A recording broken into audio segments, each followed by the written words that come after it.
What's happening, financial coaches? It's Pete here. Want to read to you the next chapter of my Be Discovered How to Market Your Financial Coaching Business book. This is going to be chapter 10. Am I discouraging new coaches? I've had people come up to me and say, "Hey, Pete, it seems like you're not exactly painting a rosy picture of financial coaching as a career.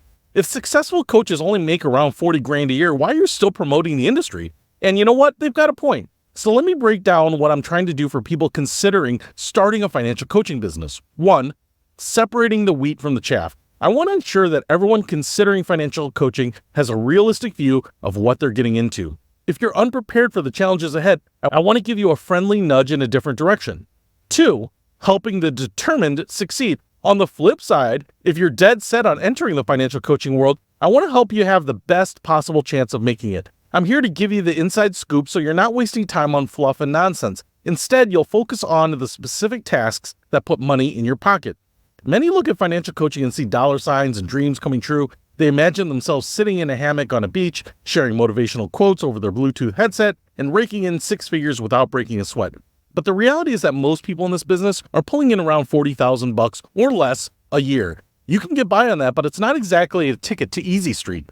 If you're not ready for the grind, financial coaching can chew you up and spit you out faster than you can say, meet you where you're at. I've seen too many starry-eyed newbies pour their heart, soul, and savings into this field, realizing they're not cut out for the entrepreneurial life. And let me tell you, entrepreneurship isn't for the faint of heart. It takes patience, grit, and a lot of elbow grease to make it work. That's why so many people leave financial coaching within the first year. I'm talking about 80 to 90% of new coaches hanging up their wheel of life chart and calling it quits. It's like a revolving door of dashed dreams and empty bank accounts. But hey, it's not all doom and gloom. If you've got what it takes to stick it out and cross that 1-year finish line, there's definitely money to be made in financial coaching.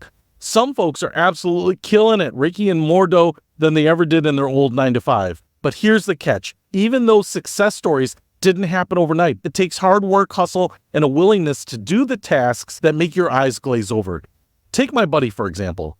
He was a successful outlier in financial coaching, pulling in 6 figures. Eventually, he traded his coaching hat for a gig in financial wellness at a big organization. Why? Because even when you're at the top of your game, financial coaching can be a beast. It's mentally draining, emotionally taxing, and requires a level of energy that's tough to sustain long term.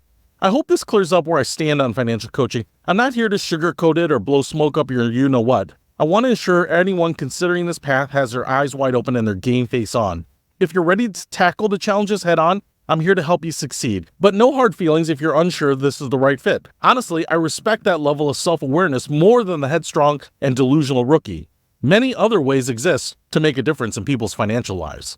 So I wrote this because I've gotten this comment a number of times. If you have seen some of my videos, I'm just trying to be realistic about what people can expect from financial coaching. And I know a lot of people and other people that are selling programs or training or certifications want you to take their $3,000 training or their $3,000 certification. I mean, I think AFC was that much. So they're not going to say, hey, you know what? 90% of you are never going to get your money's worth out of this because you're not going to make it in this business. And now I'm not trying to say that that's bad or anything like that, because the AFC certification is great. And it's not their responsibility to determine how long you're going to last in this business. But what I do want to say here is that so many times I hear people telling me, this is my calling. This is just the perfect intersection of all my skills and talents and desires and passions and all this stuff. You know what? Irrelevant.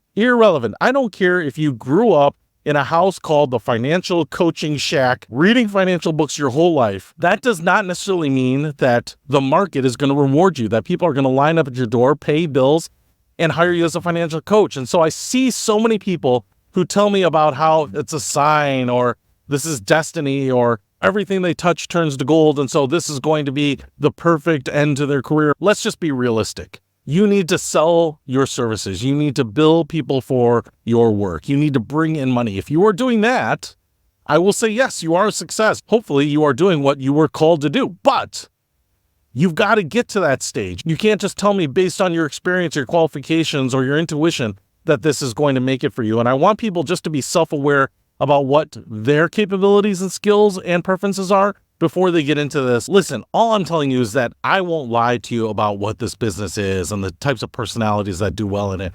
And my hope is that you won't lie to yourself, because a lot of people will probably lie to you, not because they're bad, but because a lot of people don't want to break your heart. A lot of people want to encourage you. Your friends and your family might tell you, this is the best role because it's so you, and yet you get into it and you don't make it. You don't make it 6 months, or you put in a couple years and you don't bring in $1. I don't want to see you do that. It's not because I want to be right or wrong about this. It's just because I have actually seen lots of people get into this as financial coaches and actually end up themselves in financial trouble. And so I don't want to see that for you. But if you are willing to hustle and put in the time and effort, I think you can make a go of this. And if you do use the tips in my book, hopefully you will make progress as fast as possible and get to the place where you're profitable and sustainable. So I hope that helps. I'll see you later.